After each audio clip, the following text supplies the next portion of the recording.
¿quién dijo que la vida es fácil? En verdad, la vida no es fácil. La vida nunca fue ni es fácil.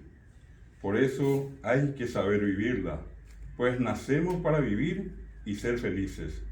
Siempre tenemos dificultades que vencer, tristezas y dolores que superar. Y es en esos momentos cuando se pone a prueba nuestro carácter, así como la fe en nosotros mismos y en nuestra fuerza interior. Esa fuerza existe y es poderosa, y la descubrimos y nos empoderamos de ella cuando cada día vencemos los problemas de la vida. Y esa fuerza se hace más intensa cuanto más veces vencemos.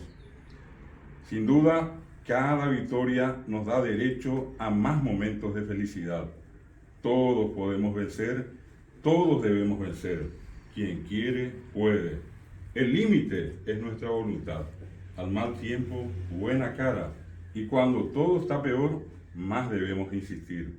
De eso se trata la vida, de perder algunas veces y de ganar todas las que podamos.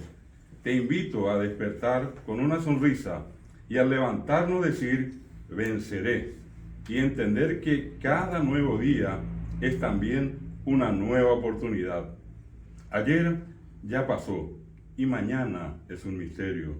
La vida es hoy, es ahora. Valoremos más nuestros éxitos y restémosle fuerza a las derrotas. Hay veces damos 3 pasos adelante y luego 1 atrás. No somos perfectos ni imperfectos, somos perfectibles. Insisto, la fuerza está en nosotros. Sumémosle esperanza, optimismo, mente positiva y la fe en Dios, y no habrá problema que aguante. La vida es hermosa, cada día vale la pena.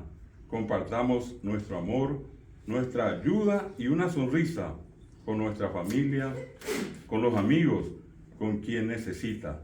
Todo lo que damos vuelve y nos fortalece. Todo. Que la victoria y el éxito sean nuestros y que todos tengamos siempre un gran día. Amén.